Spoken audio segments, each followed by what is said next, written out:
नगर राज्य, जहाँ 3 भाई रहते थे। बड़े का नाम भीमा, मंझला का नाम लल्लन और सबसे छोटे भाई का नाम था भोला। पिताजी गुजर चुके हैं, तीनों भाई का विवाह भी हो गया।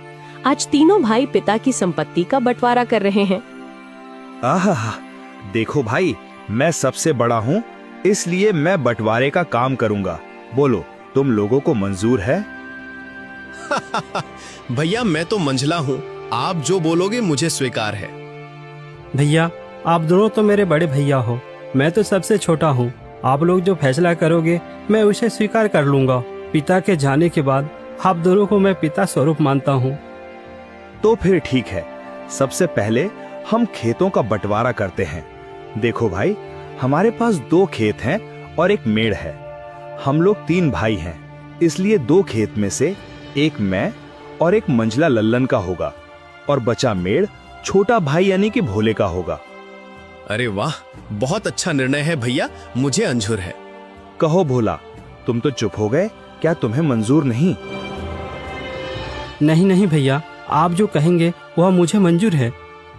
अच्छा तो ठीक है, अब बारी आती है हमारे पिताजी द्वारा लगाए गए आम के पेड़ का। चलो अब आम पेड़ के पास चलते हैं। अब तीनों भाई आम पेड़ के पास आते हैं।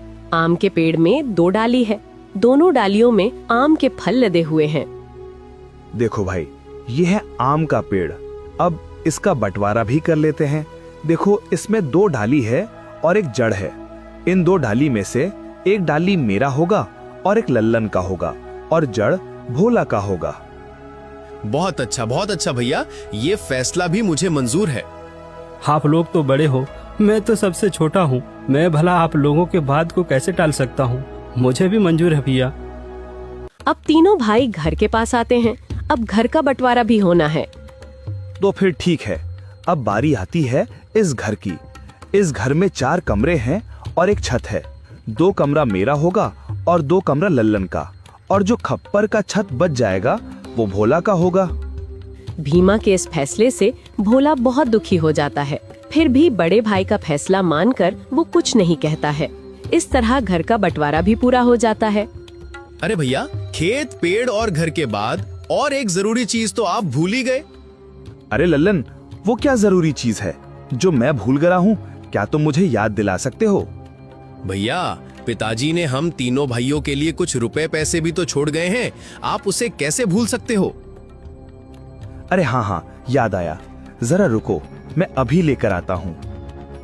बड़ा भाई भीमा घर के अंदर से एक मटका लेकर आता है, जिसमें कई सिक्के भरे थे और उनमें से कुछ पुराने जमाने के सिक्के भी थे। देखो भाइयों, इसमें से 2 प्रकार के सिक्के हैं। एक जो अभी वर्तमान में चल रही हैं, वहीं दूसरा जो हमारे दादा के दादा के दादा जमाने के हैं, यानी कि बहुत पुराने जमाने के सिक्के हैं, जो कि कुछ अजीब धातुओं के साथ बनाया गया है। तो भैया, अब इन सिक्कों का कैसे बंटवारा करोगे आप? तो सुनो, अभी के जमाने में जितने भी सिक्के चल रहे हैं, उन सिक्कों को मैं और मंझला भाई लल्लन का होगा, और जो सिक्के बहुत पुराने हैं, जो कि पुराने धातुओं से बनाए गए हैं, वो भोला का होगा। इस तरह दोनों भाई रुपए पैसे को भी ले जाते हैं। देखो भोला, पुराने जमाने के सिक्के में सिर्फ 4 ही सिक्के बचे हुए हैं। तुम चाहे तो इन 4 सिक्कों को ले जा सकते हो। और बहुत ही पुराने जमाने के 4 सिक्के भोला को देते हैं। भैया, आप दोनों तो सारे रुपये पैसे ले लिए। अगर मेरे तकदीर में ये सिर्फ 4 रुपया ही लिखा है तो मैं उसे स्वीकार करता हूँ। भोला अपने हिस्से के 4 सिक्कों को लेकर घर के अंदर जा ही रहा था कि तभी बड़ा भाई रोककर कहता है, अरे भोला, तू पगला गया है क्या? तूने सुना नहीं? बंटवारा हो गया है। अब इस घर में हम रहेंगे। तुम्हारा हिस्सा तो छत में है, तुमको तो बंटवारा छत में दिया गया है। अब तुम उस खप्पर छत में जाकर रह सकते हो। इस घर के अंदर अब तुम नहीं रह सकते। अब ये घर हम दोनों का हुआ। भैया, आप ही कैसी बातें कर रहे हो? मैं कहाँ जाऊंगा? मेरा तो अभी अभी शादी हुआ है, मैं कहाँ रहूंगा भैया? अरे भोला भाई, ये तो तुम्हें पहले सोचना था ना, जब बंटवारा चल रहा था। अब पछताए क्या करें जब चिड़िया चुग गई खेत। दोनों भाई ने भोला और उसकी पत्नी को घर से धक्के मारकर बाहर कर दिया।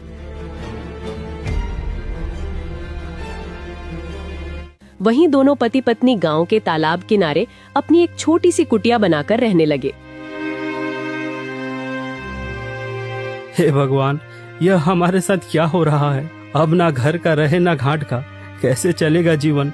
2 वक्त की रोटी तो छोड़ो, एक रोटी भी नसीब में नहीं है। अब रोते जाओ, जी भर के रोते रहो। अकल तो तुम्हारी घास चढ़ने गई थी, मेरी मती मारी गई थी जो मैंने तुम्हारे साथ विवाह किया। मेरी तो किस्मत ही खराब है। बड़े भाई बोलकर तुमने कुछ ज्यादा ही इज्जत दे दी। देख लिया नतीजा, अब भुगतो। पद्मा, वह दोनों मेरे बड़े भाई थे। अब बताओ भला, मैं उनसे कैसे सवाल जवाब करता? अच्छा, तुम्हारे बड़े भाइयों ने तो अपने छोटे भाई के लिए कुछ नहीं सोचा? सब कुछ तो रख लिया। तुम्हारे हिस्से में क्या दिया है? खेत के नाम पर मेड़ दिया है और पेड़ के नाम पर जड़ दिया है, घर के नाम पर छत दिया है और पैसे के नाम पर ये आदम जमाने के 4 सिक्के दिए हैं। पद्मा, अब बस भी करो, और कितनी ताने मारोगी? अब छोड़ो उन बातों को। चलो छोड़ दिया, अब बताओ आगे का क्या? क्या करोगे, क्या खाओगे, कुछ बताओगे मुझे? अब मैं क्या करूं पद्मा? अब तो मेरे पास कुछ भी नहीं है। एक काम करता हूँ, मैं मुखिया के पास इन पुराने सिक्कों को लेकर जाता हूँ। शायद इन सिक्कों के बदले मुझे कुछ नया सिक्का मिल जाए।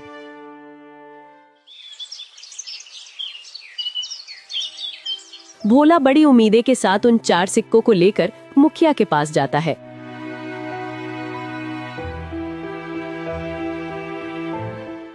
अरे भोला, तुम यहाँ? बताओ कैसे आना हुआ?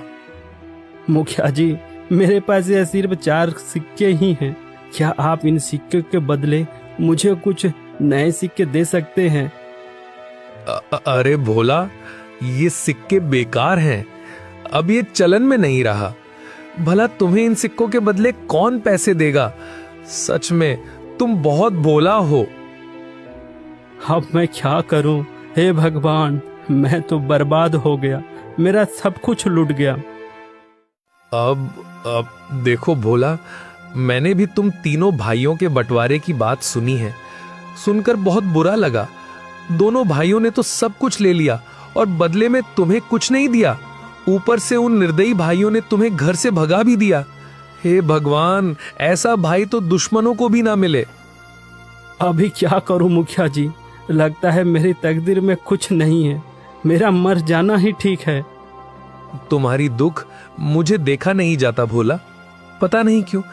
वैसे तो मैं किसी के ऊपर दया नहीं करता, फिर भी तुम्हारा दुख देखकर मेरे जैसे कठोर दिल भी आज पिघल गया। एक काम करो भोला, कल से तुम और तुम्हारी पत्नी मेरे खेतों पर काम करो।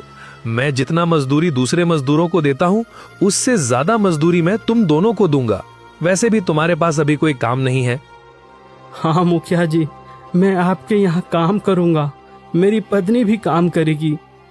ठीक है भोला, तो फिर कल सुबह से खेत पर काम के लिए आ जाना। और ये तुम अपने सिक्के अपने पास ही रखो, शायद यही तुम्हारी 4 रुपए की तकदीर वाली निशानी है।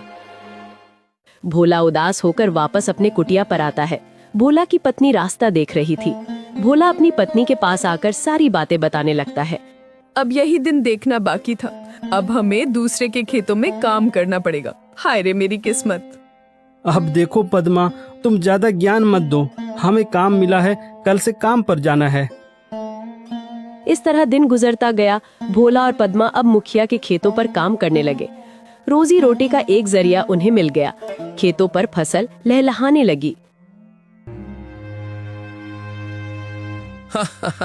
अरे भैया, इस साल तो हमारा फसल बहुत अच्छा हुआ है। हाँ भाई, इस साल तो बहुत ज्यादा फसल हुआ है। इस साल बहुत आमदनी होगा। अब चलो भैया, अब घर चलते हैं, कल सुबह फिर आएंगे।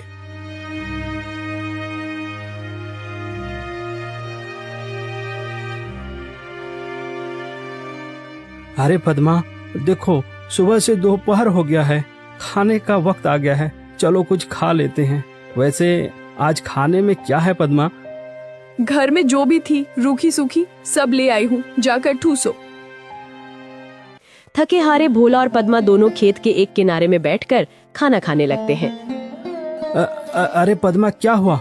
तुम अचानक खाना क्यों बंद कर दी? नहीं नहीं, कुछ नहीं। मैं तो बस ऐसे ही कुछ सोच रही थी। क्यों पद्मा, क्या हुआ, बताओ भी। देखो ना, हम कितना काम करते हैं सुबह से लेकर शाम तक। ऐसा कब तक चलेगा? क्या तुम्हें नहीं लगता कि हमारा कोई संतान भी हो जो बुढ़ापे में हमारा सहारा हो?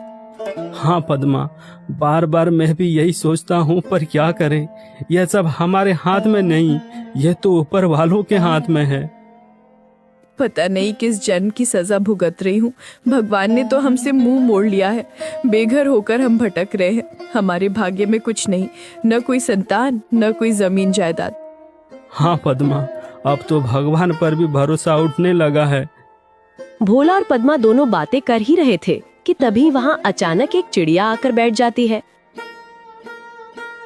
अरे अरे, ये देखो तो, यह तो एक चिड़िया है, हमारे पास ही आकर बैठ गई। लगता है इसे भूख लगी है, हमें इसे कुछ खाने को देना चाहिए। हाँ पद्मा, तुम इसे कुछ खिला दो, शायद भूख के मारे यहाँ आ गया होगा। पद्मा ने उस चिड़िया को कुछ चावल देती है।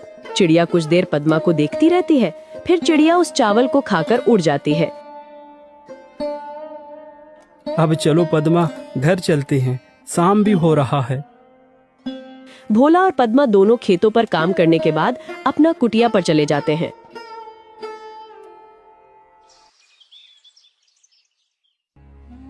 सुनिए भोला जी, ये फावड़ा उठाओ और मेरे साथ चलो।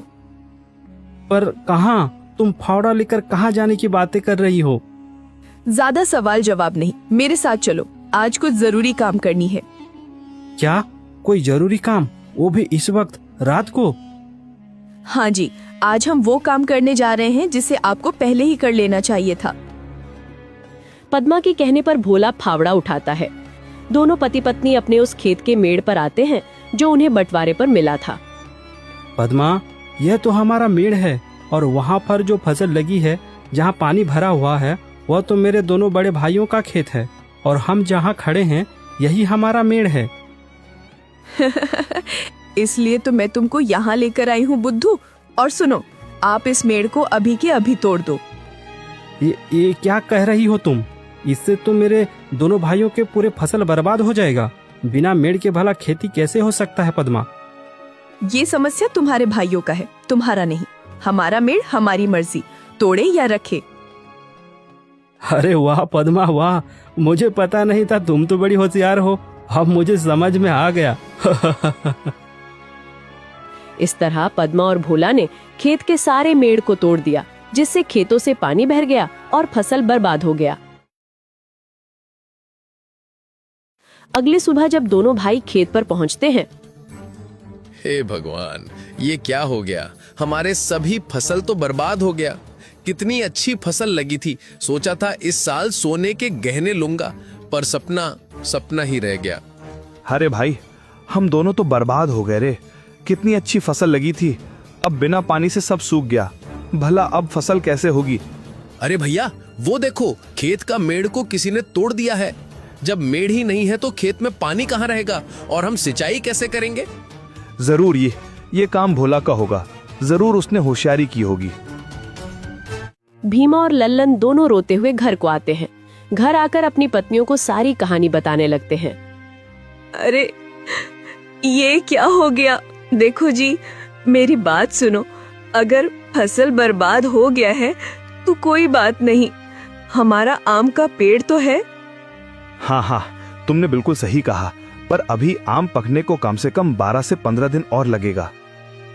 हाँ भैया, जब आम पक जाएंगे तो हम उसे बाजार ले जाकर अच्छे पैसे कमा सकते हैं। हाँ लल्लन, तुम बिल्कुल ठीक कह रहे हो। अब यही एक रास्ता बचा है, वरना हम सब भूखे मर जाएंगे।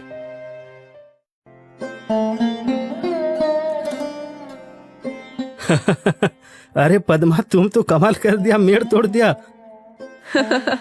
जैसी करनी वैसी भरनी, ये उन्हीं के कर्मों का फल है। सुनो जी, आज रात हमें और एक काम करना है। अरे पद्मा, इस बार क्या करना है? अरे बुद्धू, तुम अब देखते जाओ, वो तुम्हें शाम होने के बाद ही बताऊंगी। जैसे ही शाम हुआ, पद्मा और भोला दोनों कुल्हाड़ी लेकर उस आम के पेड़ के नीचे पहुंच जाते हैं जो उन्हें बंटवारे पर मिला था। सुनो जी, क्या यही वो आम का पेड़ है? हाँ पद्मा, यही तो बंटवारे वाला आम का पेड़ है। एक डाल पर बड़े भैया और एक डाल पर मंझला भैया का अधिकार है। तो फिर हमारा हिस्सा कौन सा है? अरे पद्मा, मैंने तो पहले ही तुम्हें बता दिया था कि हमारा हिस्सा सिर्फ जड़ है, इसके अलावा और कुछ भी नहीं। तो फिर ठीक है, इस पेड़ का जड़ तो हमारा है, इसलिए इस जड़ को रखे या काटे हमारी अपनी मर्जी। दोनों पति पत्नी आम के पेड़ को काट देते हैं। आम का पेड़ नीचे जमीन पर गिर जाता है। एक जोरदार आवाज होता है। भीमा और लल्लन दौड़कर पेड़ के पास आते हैं। भोला और पद्मा को दोनों भाई पकड़ लेते हैं। अच्छा, तो तू है भोला, तू हमसे बदला ले रहा है। आज तो तेरा खैर नहीं, तुझे तो इसकी सजा जरूर मिलेगी। अरे रुको भैया, हम इन दोनों को राजा के पास ले चलते हैं और इनको कौड़े की मार वाला सजा दिलवाते हैं। हाँ, बिल्कुल ठीक कहा लल्लन तुमने। भोला और पद्मा को दोनों भाई रात भर कमरे में बांध कर रखते हैं।